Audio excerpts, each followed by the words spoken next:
So what is up guys? Malaysia vlog tayo ngayon. Dito tayo guys sa Naiya 3. Waiting kami guys sa Pugs Lounge kasi puno na. Pumasok muna ako sa Marhaba Lounge guys. Tumikot ng ilang mga snacks. Time check guys, 1:25 AM. Kararating lang namin dito sa KL. Sa kami mag-withdraw guys and sasakay na kaming Grab. Our first day here in Kuala Lumpur, Malaysia. Dahil 12 noon na. Late na kami nagising guys dahil parang 4 na kami nakatulog. So lunch muna tayo. Dito kami ngayon guys sa Pertama Complex. And maghanap kami ng mga street food lang dito or parang karinderya tayo para makatikim tayo ng mga authentic na mga nasi lemak. Parang night market pero umaga tanghali pa lang. As a cloud chaser guys, kung saan may mahabang pila, doon kami pumila. Ano meaning yung pag mahaba pila, dinudumog at pinipila. So, kamusta naman? Ito talaga guys yung mga hinahanap namin kapag pupunta kami sa ibang lugar. Tinatry namin yung mga local na kainan, mga karinderya. Kasi kung puro restaurant, di ba? Syempre mga commercialized na yun. Red bean at peanut daw. Sarap. Kakaiba yung watermelon juice nila. Init dito, grabe. V-Smash. Yung nakita ko dito si Sir Clint. Ayan, kalaro natin sa Rocket Squad guys. Sa Shuttle Gang. Nag-shopping din siya, nagpapabudol dito. Mga jersey dito. Yung mga legend.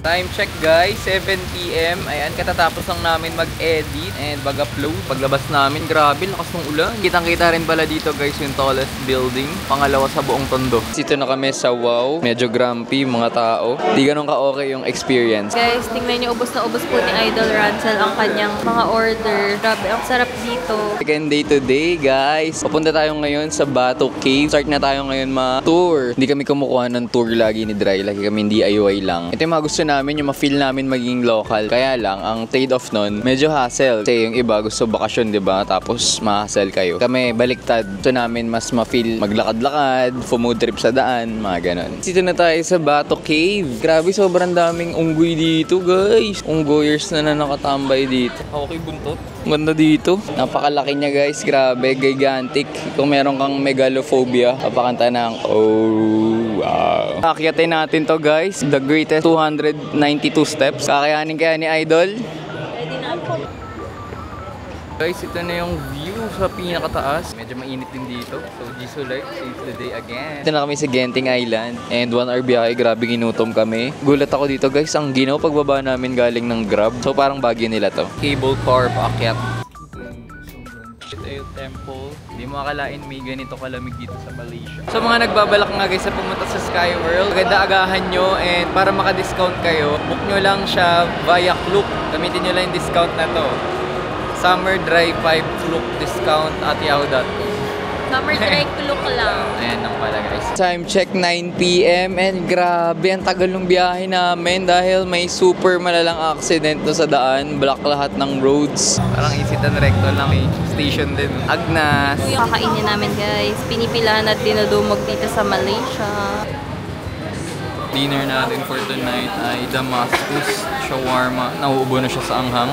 Kunafa crisp. It's our third day today and ito na guys ang pinakahihintay natin. Magipaglaro na tayo sa mga Malaysians. Ito na tayo sa court and katatapos ko lang maglaro sa mga naghahanap ng court sa Malaysia. Curious ka ba kung ano itsura ng mga 8 courts nga available na kasi mainit dito. Time check 6:04. Sobrang antok namin. Natulog kami hanggang mga 5. Sobrang chill na chill kami guys. Ngayon pa lang ulit kami aalis. Mag-ikot-ikot dito sa KL. So ang malupit dito guys, kahit alas 6 na, pansin ko dito guys sa Malaysia, tagal nila mag-sunset. Grabe, inulang kami ng malala. Kaya na-stuck kami, pero dito kami ngayon sa French fries.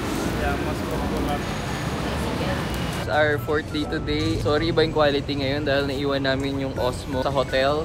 Steamed, ito ay roasted. Dito tayo sa KLCC Park and dito rin yung picture ng Petronas Tower. So while walking nga guys, nakita namin meron pala silang free pool dito. Sana all, diba? Agnas!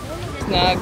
Ano kami, Beam electric scooter. Medyo hindi nakaka-enjoy dahil ang init dito. Tapos lang natin nung Beam and grabe, pawis na pawis kami. Pumutrip kami ng konti at dumaan kami dun sa mga badminton shops guys. Mahal pala dito kaya konti lang yung mga nakapagpasabay sa atin. Party box.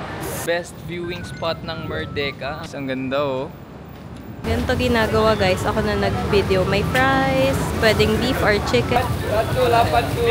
Last day today and ang flight namin ay mamaya pang madaling araw. Check out na natin ngayon 12 noon. Iwan muna namin yung baggage namin doon guys. Proud Alsport again. Si Idol, just coffee pa rin kahit nasa Malaysia na. Dito to nagmula. Try kami ng Indian restaurant. Sobrang ibang-iba yung food dito. Times Square Theme Park. Ito yung legit na largest indoor roller coaster.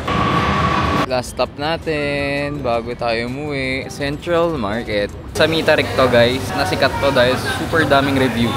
Ito na tayo sa airport, time check 10 PM. 3 hours tayo tatambay dito. May queuing pa tayo bukas, Tuesday. So wala akong matulog agad pag uwi.